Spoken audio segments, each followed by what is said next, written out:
Kumusta idol? Andito tayo ngayon sa bukid, sa kuprasan. Ayun, kukupras kami.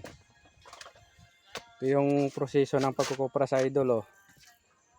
Yan, babalatan yung tawag nila dito palaw. Babalatan ng niyog. Pagkatapos niyan, balat. Yan, dito ilagay. Yan, bibiyakin na yung niyog. Ito na yung mga nabalatan, tapos bibiyakin. Ganyan, bibiyak. Ayan na yung mga nabiyak na niyog idol. Ganito sa Bicol ang trabaho ng mga tao.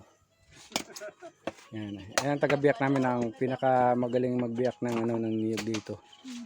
Dito sa sa Burias idol. Yan.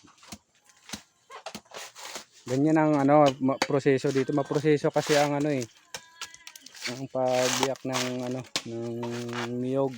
Una-una papalawan mo pa. Balatan mo pa. Tapos pag pag nabalatan mo, yan, bibiyakin pa. Proseso talaga ang pagkukupras idol, di basta-basta. Ito na yun, yung mga dabe. Tapos pagkatapos niyan, ilagay na yan sa tapahan. Dito. Ito na yun idol, pero yung ito, sunog na to. Luto na. Naluto na siya. Kumbaga tinapahan na to. Ganito, luto na siya. Yan, ganito na yun, luto na. Ito yung luto. Ito yung hilaw, oh.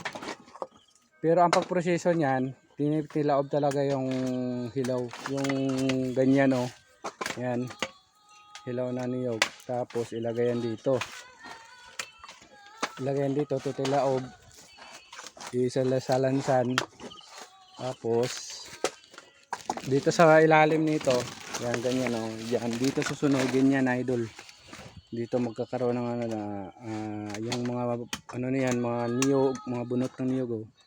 Sunugin yan, yung magkakaroon ng init para maluto itong niyog na to. Yan, ganyan na yan. Pag ito hindi pa to luto. Yung mga luto, yun yung nilalagay sa sako. Ribateron pa yan. Tawag dito, ribater? Ulitin pa yan. Oo, ulitin pa, sunog. Sunugin pa. Parang parang isda ba? Tatapahan mong isda. Tawag dito, tapa din. Huwag pinuhol na. Oo. Diyan sa ilalim yung nito, yung yung apoy. Tapos yung usok na yun na mag-iinit. Yun na luluto nitong niyog na to. Pagluto na, pag alam mo yung mga nagkukupas, alam naman nila yung mga luto na niyog. Tapos yung nagtitingkal, Oo. ang ganito buhok. May buhok. Yung tawag niya, tingkala, no? Titingkalin na siya. Kasi para malaman na Kaya sa tingkal may buhok. luto na yan. Lagay na sa sako. Papunta na yan. Galing. Pera na yan idol. Pera na yan kung mahal ang kilo. Pero pag mura ang kilo, nako, mapapamura ka. Kaya shout out sa sa nagtatrabaho sa kuprasan.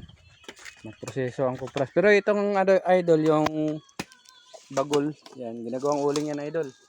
Pera din yan. Maganda ang uling ng bagol kaysa kahoy. Sa ko lang mas maano yung bagol. Pulido yung baga ng uling uling. Kaya shout out sa mga nagkukupras dyan, Ganyan lang ang proseso ng pagkukupras sa inyo matrabaho. Yan, shout out idol.